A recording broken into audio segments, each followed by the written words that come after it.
안녕하세요. 잼난 드라마입니다. 지금부터 지난주보다 훨씬 더 거칠고 훨씬 더 직접적인 이야기를 들려드리겠습니다. 아저씨, 태중아! 아이, 너 왜 이래? 야, 태중아, 정신 좀 차려봐! 초각도시 7, 8화 태중의 예상치 못한 탈출로 인해 안요한도 흔들렸고 백도경도 더 이상 안전하지 않고, 그리고 박태중은 처음으로 폭수가 아니라 시스템을 박살낼 마음을 먹었습니다. 이번 영상은 그 힘의 균형이 완전히 바뀌어버리는 순간을 가장 강하게 보여주는 대본이 될 겁니다. 또 놓쳤어요? 탈옥하자마자 살만하네. 박태중, 이제 뭘 하고 싶을까요? 그리고 이 막은 악이 무너지는 순간부터 시작될 것입니다. 이제부터 들려드리는 이야기는 그 무너짐의 첫 신호를 해부하는 대본입니다. 아마 끝까지 들으면 9, 10화는 이렇게 터지는구나 하고 느낌이 확 오실 겁니다. 초각도시의 세계관을 가장 정확하게 정의하는 문장이 하나 있습니다. 악은 시스템으로 움직이고 선은 혼자로 싸운다. 박태중은 홀로 싸우고 있고 안요한은 시스템을 쥐고 있으며 백도경은 그 시스템을 믿고 갑질을 해왔습니다. 그런데 8화 마지막, 이 시스템이 처음으로 버그를 일으켰습니다. 그 버그의 이름이 바로 박태중입니다. 초각도시 9화에서 드디어 요한의 판이 무너지기 시작합니다. 그 판을 무너뜨리는 사람이 태중이 아니라 요한 본인이라는 사실입니다. 왜냐면 이번에는 태중이 움직인 게 아니라 요한이 분노로 미쳐서 스스로 시스템을 찢기 시작했거든요. 8화 마지막, 요한이 내뱉은 한 문장, 예외가 생기면 다 버려야지. 이 말은 그냥 읊조린 게 아닙니다. 그는 정말로 다 버릴 것을 결정한 순간이었어요.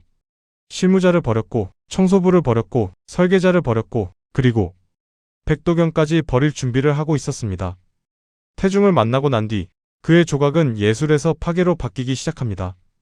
이 순간부터 초각도시는 단순한 폭수물이 아니라 시스템과 예외의 전쟁으로 넘어갑니다. 상나기 했던 설명을 떠올려 보세요. 모델을 찾고 생활 쓰레기와 동선을 수집하고 DNA를 채취하고 지문을 덧씌우고 그 사람의 인생을 진범처럼 조립해내는 것, 이게 조각의 핵심입니다. 즉, 조각이란 범죄자가 죄를 지지 않는 법을 만들어주는 시스템이고, 그 죄를 대신 뒤집어 쓸 가짜 인생을 제조하는 공장이에요. 그리고 이 공장을 관리하는 조각가는 안요한. 그렇기 때문에 그는 단순한 빌런이 아니라 세계관 전체를 설계하고 관리하는 존재였죠. 그런데 조각 시스템이 가장 두려워하는 게 뭘까요? 바로 예외입니다. 박태중은 죽어야 했고, 포기해야 했고, 깨져야 했습니다.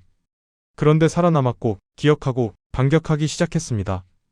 이게 무슨 의미냐면, 요한 시스템은 완벽하지만 갑자기 살아 돌아오는 모델은 계산에 존재하지 않습니다. 그 순간부터 시스템이 무너지기 시작하는 겁니다. 그리고 무너지는 시스템은 항상 과잉 대응을 합니다.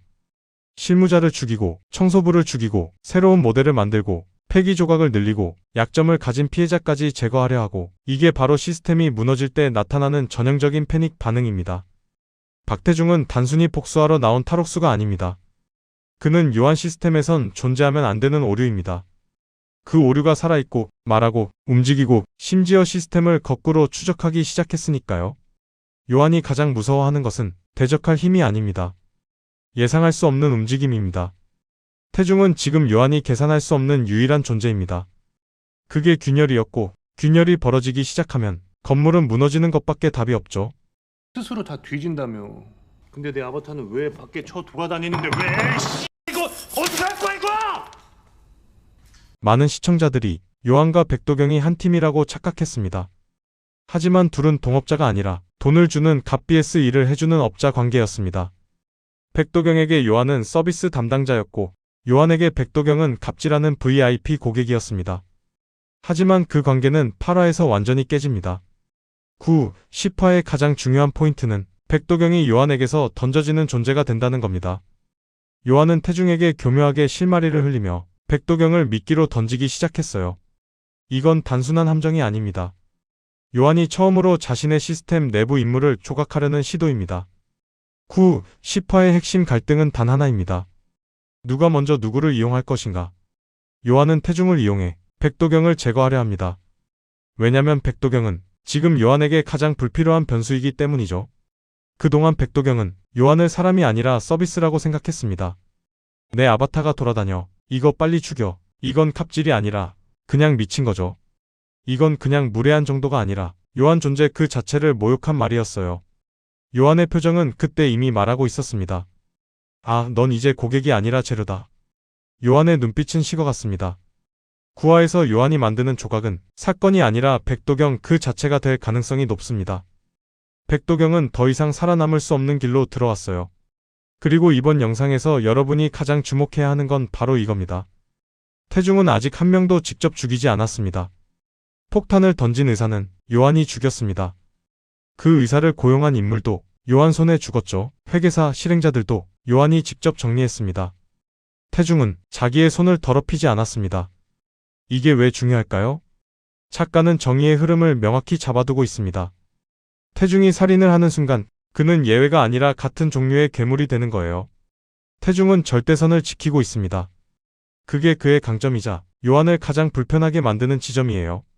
왜냐면 시스템은 항상 범인은 결국 자살한다 라는 전제로 움직이거든요. 그런데 태중은 죽지도 않고 자살도 안 하고 범인도 아니고 심지어 반격하고 있습니다. 요한은 이걸 견딜 수 없습니다. 예외가 만들어졌기 때문에. 그래서 그는 결심합니다. 더 이상 예외를 두지 않는다. 질문이 생기면 모두 죽인다. 그래서 9, 10화에서는 태중이 누군가를 죽이지 않고 복수하는 방법이 핵심이 됩니다. 이 방식이 바로 요한 시스템의 균열을 더 크게 터뜨리는 핵심 요소가 됩니다. 노용식, 노은비는 이제 태중의 유일한 약점이 되었습니다. 요한이 노리는 건 태중의 몸이 아닙니다. 태중의 주변입니다. 노용식, 노은비, 소현정과 아이, 그리고 미처 깨지 못한 양철란, 요한이 이 사람들을 건드리는 순간 태중은 흔들릴 수밖에 없습니다. 그리고 그 흔들림이 9, 10화에서 가장 중요한 트리거가 될 겁니다. 핵심은 이겁니다. 태중은 싸울 수 있지만 지켜내면서 싸우는 건 처음이다. 9, 10화는 단순한 복수편이 아닙니다.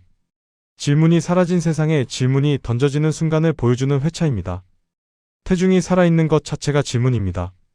그 질문 하나가 시스템 전체를 흔들기 시작했고 이제 요한의 설계는 붕괴 직전까지 와 있습니다. 9화는 누가 먼저 무너질 것인가의 회차입니다. 그리고 10화는 누가 이 판의 결말을 바꿀 것인가의 시작이 됩니다. 이번 주 방송 이후 태중, 요한, 백도경 세 축의 싸움은 완전히 새로운 국면으로 넘어갑니다. 누가 먼저 조각이 될지, 누가 조각을 부술지, 누가 판을 다시 짤지. 9, 10화에서 터질 핵심 3가지 전쟁 포인트는 이것일 듯합니다. 요한 대 백도경. 이건 이제 협력이 아니라 누가 먼저 서로를 버리느냐의 싸움입니다.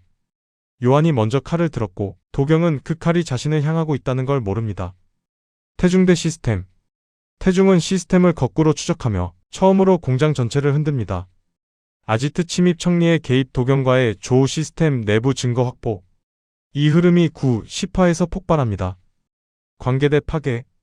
노용식, 노은비, 소현정. 이 관계가 깨지기 시작하면 태중의 감정은 처음으로 폭주하기 시작할 겁니다. 이게 요한의 노림수입니다. 조각을 만드는 자와 조각을 부수려는 자의 정면 충돌입니다.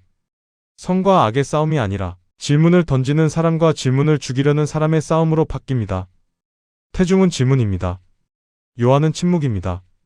백도경은 재료입니다. 이 삼각구조가 이제 완전히 틀어지고 있습니다. 방송 끝나자마자 또 바로 정리해서 영상 올릴 테니까 구독과 좋아요, 알림 설정 꼭 해두세요. 다음 주 90화는 놓치면 후회합니다.